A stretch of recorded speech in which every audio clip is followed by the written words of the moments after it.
Às vezes nós nos perdemos no excesso de teologias, nós nos perdemos no excesso de letra e esquecemos das intervenções divinas que existem nas Escrituras Sagradas de um Deus que move pela fé, de um Deus que toca corações contritos e muda e transforma pessoas de dentro para fora, de um Deus que tira uma mente formatada para o mundo e traz ela à realidade de ser uma mente transformada pelo Cristo Redentor, por aquele que é santo e santifica homens e mulheres. Quando nós recebemos palavras dessa maneira, o nosso coração ele fica empolgado e nós ficamos extremamente cheios de expectativas, ouvindo que o nosso Deus está conosco. Não é gostoso ouvir isso? Quando você está num dia de tribulação, num dia difícil, quando você passa semanas, meses, dias e dias, sem ouvir algo bom, aí de repente vem uma voz soberana dizendo: eu estou convosco, eu nunca vos deixei, eu sou o Deus soberano, eu tenho cuidado de você e da sua casa. Isso é muito bom de se ouvir, isso traz ânimo para o nosso coração, traz esperança e expectativa. Quando eu leio o Salmo 60, verso 12, está escrito assim: em Deus faremos proezas. Ah, querido, em Deus faremos proezas, e faremos de forma vitoriosa, pois Ele, somente Ele, esmagará com os seus pés os nossos inimigos, somente Ele, e Ele receberá todo o louvor pelos seus feitos.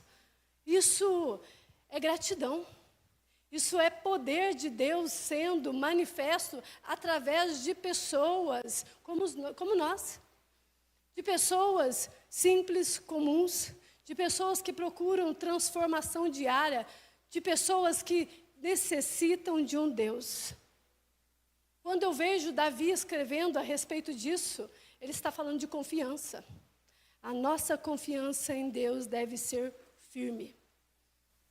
Davi está simplesmente escrevendo a primeira frase: em Deus fazemos proeza. Ele está dizendo assim: você precisa confiar em Deus firmemente. Ah, Davi, você precisa se animar na confiança do Senhor. Quando você confia em Deus, você fica animado, Davi. Como você fica animado? Porque você sabe que todas as batalhas, seja elas mentais ou externas, seja elas espirituais ou humanas, você já é declarado vencedor. Davi está dizendo assim que a nossa confiança em Deus deve ser vivificada. E hoje eu vim aqui dizer para você que o Espírito de vida está neste lugar, dizendo a você que o nosso Deus, Ele é confiável. Você deve desconfiar de você. De você. Então, quando eu leio em Deus faremos proezas, você vai falar assim, dentro de você: eu confio plenamente nisso. Eu confio plenamente nisso. A esperança em Deus é o melhor princípio da verdadeira coragem. Pessoas corajosas são pessoas que confiam em Deus, que esperam em Deus. E Davi pode muito bem falar disso. Ele entende muito bem o que é ser corajoso. Ele dá muitos exemplos. Somente Deus, pela influência da sua graça, que nós fazemos proeza. Nenhum de nós somos capazes de fazer coisas chamadas proezas. Nenhum de nós, sem a presença e a força do Espírito Santo, a inspiração e a determinação do Espírito, nos traz coragem para viver as coisas. Então, é Ele quem nos dá forças. É o Espírito Santo de Deus que nos dá muita coragem. É o Espírito Santo de Deus que nos inspira a prosseguirmos, a termos determinação, pois sozinhos nós somos fracos. Pois sozinhos nós vamos falhar, pois sozinhos nós somos medrosos. E como somos medrosos? É difícil encarar certas coisas. Quantos homens que nós lemos na Bíblia que ficaram paralisados pelo medo, porque não confiaram na força do Deus Todo-Poderoso, estavam confiantes na força do seu braço. Padecemos muitas das vezes porque queremos resolver as coisas do nosso jeito e não funciona. E não funciona. Ficamos fracos, desfalecidos, cansados. Parece que a luta fica maior do que realmente ela é. Do que a realidade de que ela está. Todas as nossas vitórias, bem como também o nosso valor, derivam de quem? De Deus. Todas as nossas vitórias, todo o nosso valor vem dele. Totalmente dele. Portanto, todas as nossas coroas hoje, elas precisam ser depositadas aos pés de Jesus. Então, querido, se você acha bom demais, começa a tirar essa coroa da tua cabeça. Começa a tirar ela. Porque foi assim que Deus fez com Saul. Vamos lá? Abra sua Bíblia. Em 1 Samuel. Capítulo 16. Vou ler alguns versículos e nós vamos conversando sobre as Sagradas Escrituras, para que assim Deus possa mover de um modo sobrenatural neste ambiente, trazendo cura, restauração, um ambiente de oração, de luta, de guerra espiritual. Então, assim, se você está preocupado com alguma coisa, se você veio ansioso para esse culto, se você veio para cá pensando que horas que vai acabar, eu acho melhor você se converter. Eu acho melhor a sua mente estar totalmente ligada àquilo que o Espírito de Deus está dizendo. Nós não viemos aqui porque nós gostamos de estar aqui. Nós viemos aqui porque o Espírito de Deus nos atraiu para este ambiente. E este ambiente é um ambiente ao qual Ele quer falar conosco de uma maneira intencional. O Espírito de Deus, Ele é intencional. Ele não manda recados. Ele não manda palavras soltas ao vento. Ele é intencional. Ele quer falar conosco. Ele quer dizer a nós coisas sagradas e espirituais. 1 Samuel, capítulo 16, verso 1. Então disse o Senhor a Samuel: até quando terás dó de Saul, havendo eu rejeitado, para que não reine sobre Israel? Enche o teu vaso de azeite e vem. Enviar-te-ei a Jessé, o belemita, porque dentre os seus filhos me tenho provido de um rei. Oh, aleluias! Porém, disse Samuel, como irei eu? Querida igreja, Samuel podia morrer aqui. Samuel podia ser morto por Saul. Porque Saul era o rei de Israel, ele poderia dar uma ordem, mata aquele profeta bocudo. Ele poderia fazer isso. Só que, olha só, como irei eu, pois ouviu Saul, me matará. Então disse o Senhor, toma uma bezerra das vacas em tuas mãos e dize, vim para sacrificar ao Senhor. Agora nós vamos no verso 13. Então Samuel tomou o vaso do azeite e ungiu no meio dos seus irmãos, e desde aquele dia em diante o Espírito do Senhor se apoderou de Davi. Então Samuel se levantou e se tornou a Ramá. Verso 18, então respondeu um dos jovens e disse, eis que tenho visto um filho de Jessé, o belemita, que sabe tocar e é valente e é animoso, e é um homem de guerra, e sucido em palavras, sisudo em palavras, e de gentil presença, o Senhor é com ele. Aleluias, palavra abençoada do nosso Deus. Querida igreja, esse período aqui é um período muito importante das Sagradas Escrituras, porque quando nós pensamos em monarquia, nós entendemos da seguinte maneira: a monarquia, ela traz para uma nação a necessidade de um rei. E se o rei viesse a falecer e não tivesse um herdeiro, alguém do seu sangue, vamos falar assim, do seu sangue, naquele ambiente, um herdeiro, o irmão dele deveria assumir o seu lugar. E se caso não tivesse irmãos e tivesse um herdeiro, o filho dele, o primogênito, na verdade o filho mais velho, seria o próximo rei daquela nação. Saul foi o primeiro rei de Israel.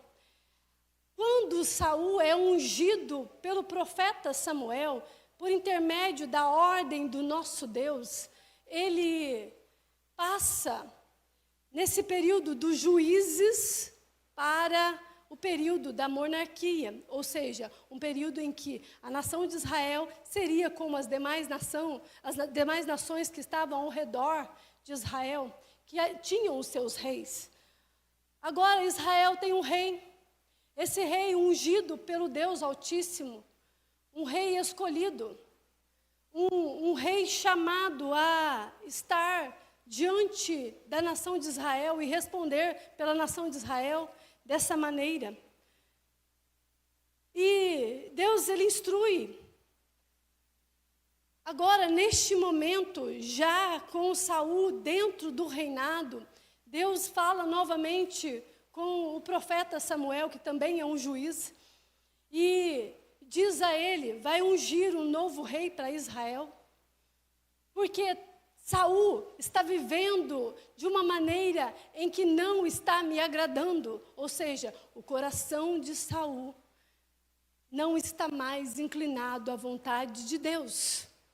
O coração de Saul é visto pelo Deus Todo-Poderoso, um homem que foi escolhido a ser aquele que seria o rei de Israel. Extremamente importante. E Saul, ele perde a presença do Espírito Santo na vida dele. A casa, o coração de Saul, ele está vazio da presença de Deus. E olha, querida igreja, Deus permitiu com que Saul viesse a ser uma morada de um espírito maligno.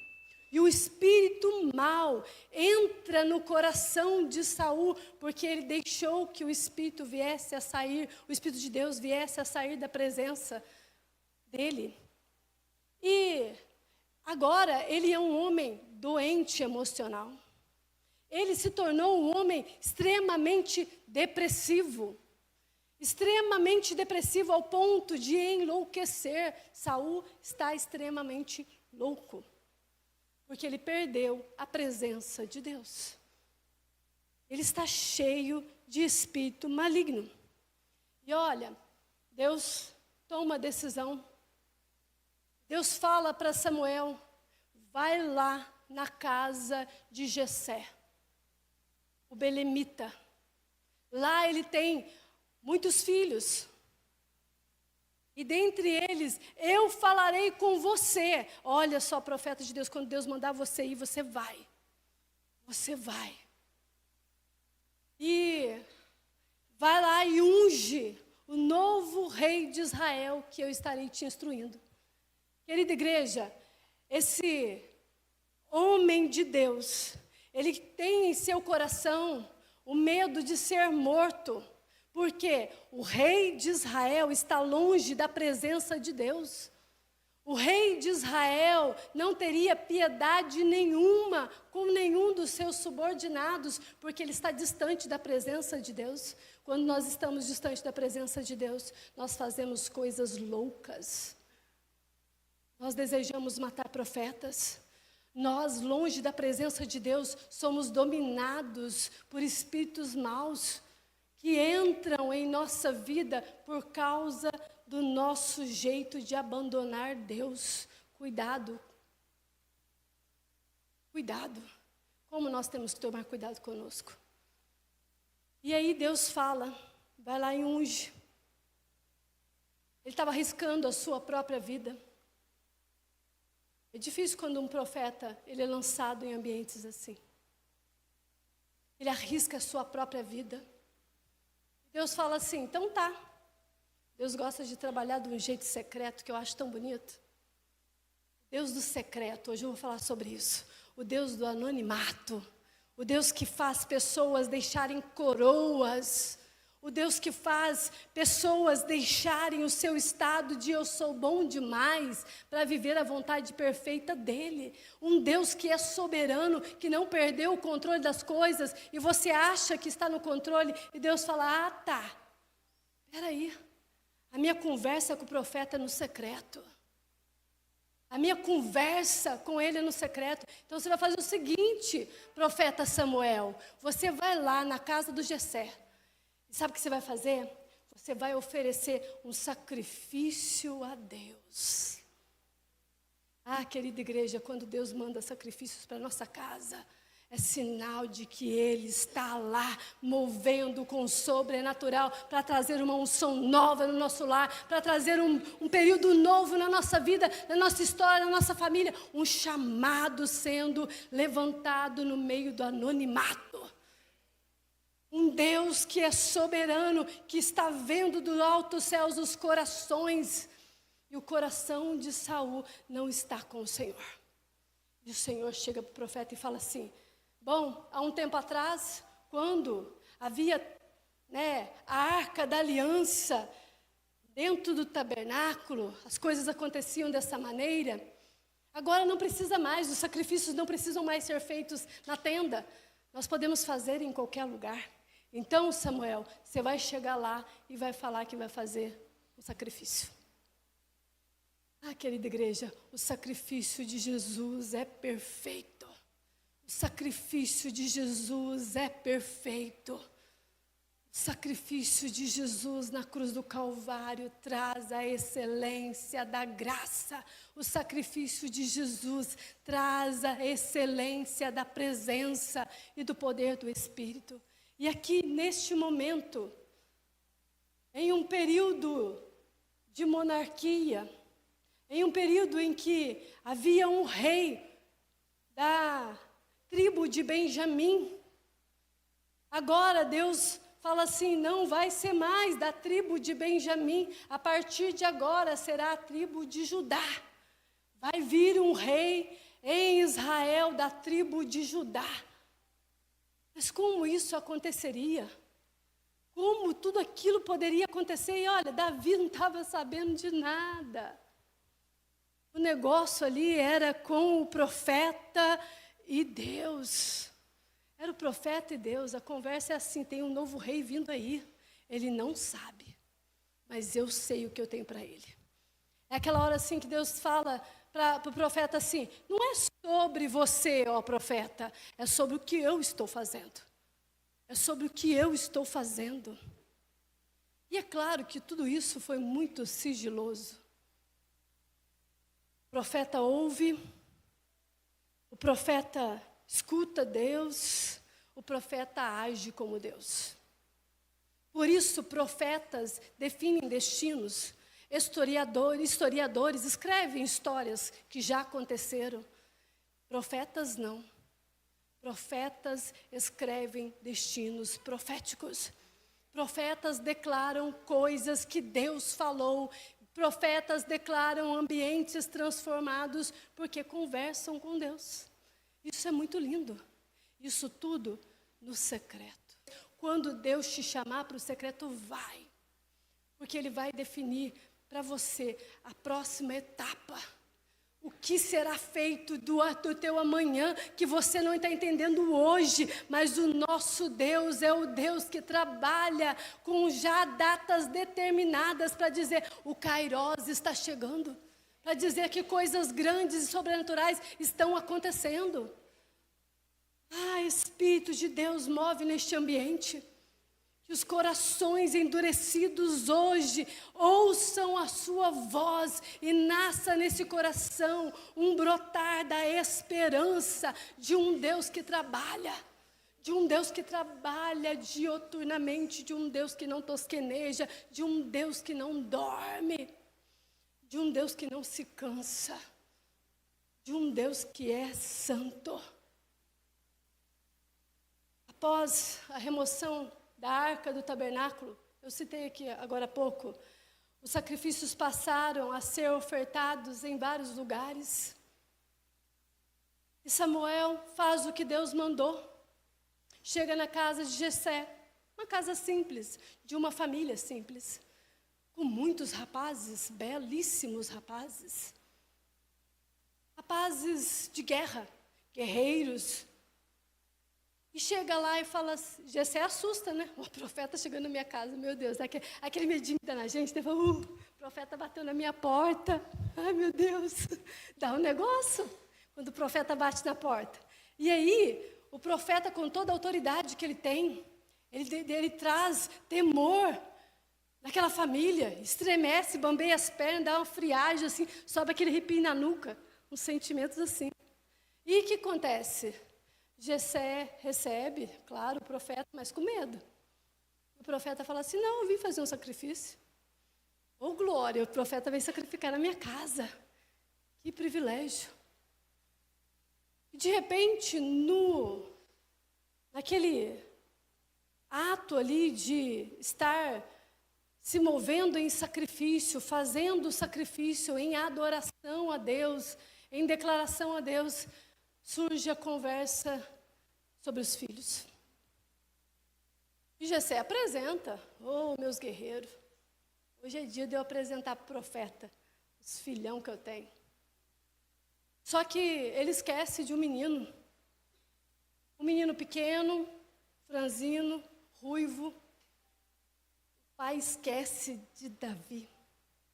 Eu não sei como é que você está, mas eu tenho lidado com isso muitas vezes, ouvindo pessoas, o meu pai nunca se lembrou de mim. Não estou falando do meu, viu? Estou falando que às vezes as pessoas, elas chegam relatando para mim, dizendo, eu fui abandonado pelo meu pai. Davi passou por isso, querido.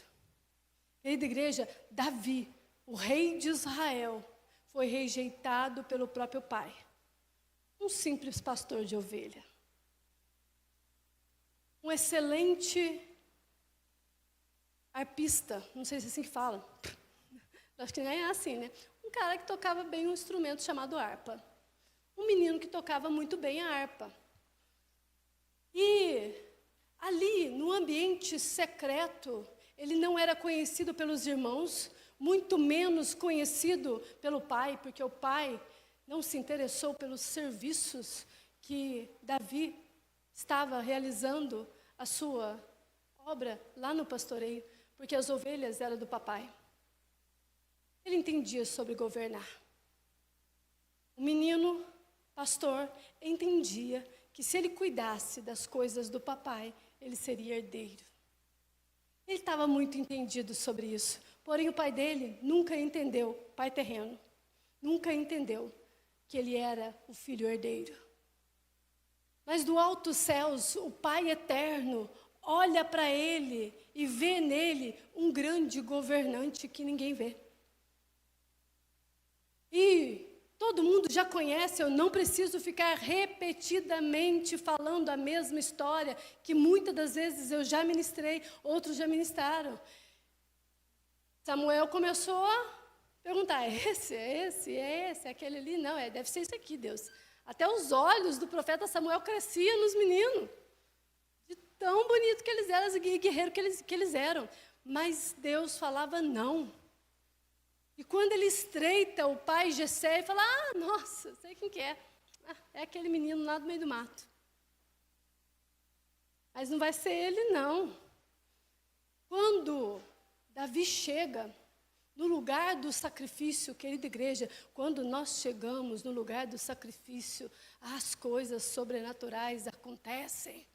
As coisas que estavam oculta passa a ser algo para testificar que o nosso Deus nos conhece nos momentos em que ninguém está vendo, que o nosso Deus sabe quem somos, nos lugares escondidos, nos lugares aonde a sociedade não nos acha.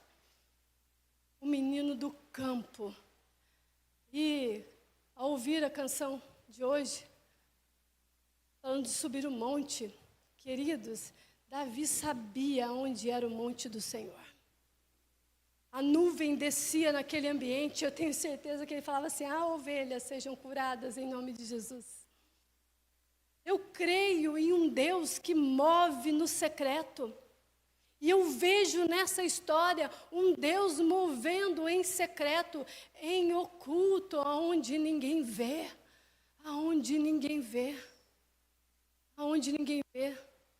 Sabe, aquela situação da tua família que você tem pedido ocultamente e ninguém sabe? O nosso Deus tem ouvido. Ele tem ouvido o teu clamor. Ele tem ouvido o teu gemido.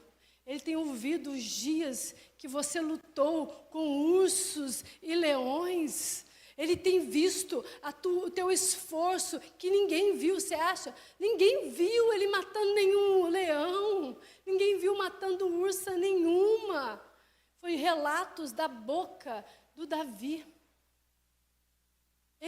Nós não vemos nenhuma testemunha dizendo: eu vi ele fazer isso. Não tem. Mas o Deus do secreto viu. Ele vivendo em coragem, mesmo sabendo que ele não era capaz de enfrentar nenhum leão e nenhuma ursa. O Deus que trabalha no secreto enche corações de poder. Enche corações de força para terem coragem de encarar as realidades da vida. De encarar as realidades da vida. Não tinha nada a ver com Samuel a história. Mas Samuel estava lá.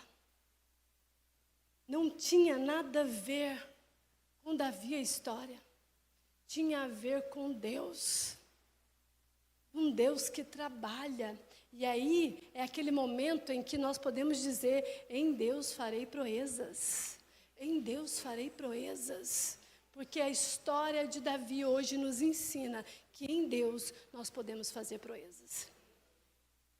Deus que trabalha no oculto, no silêncio. Um Deus que olha o secreto e fala: esse aí é mais conhecido meu do que ele possa pensar. A força para enfrentar ambientes desafiadores é estar na presença. É estar na presença de Deus. E na presença de Deus, no anonimato, no secreto, aonde ninguém vê. Davi está vivendo no secreto.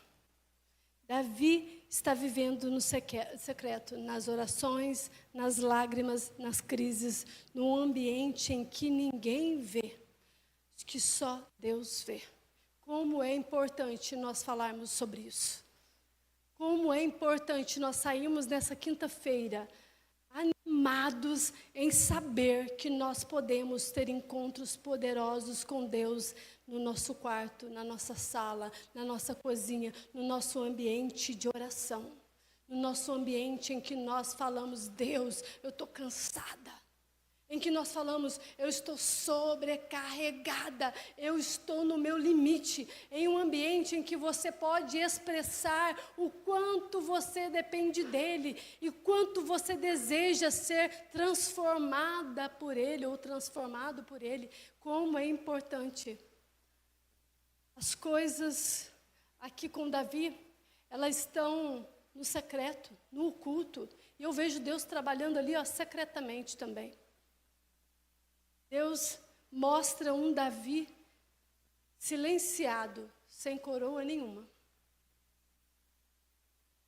E eu vejo um Saul com uma coroa, ao qual ele acha, em sua essência, que ele é bom demais, porque ele é o rei de Israel, ao ponto dele não confiar mais em Deus. Mas Davi sem coroa confia fielmente em Deus.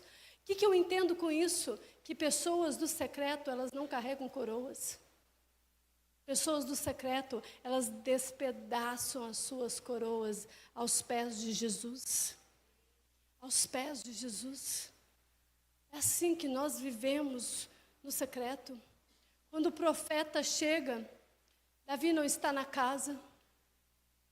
Quando o pai esquece dele, Deus lembra de quem é Davi. Ninguém está lembrando quem é o garoto. Ninguém está querendo saber dele. Mas Deus está vendo. Em Deus, querida igreja, nós faremos proezas quando ninguém está vendo, Deus está vendo. Em Deus nós fazemos proezas. Você tem potencial em Deus.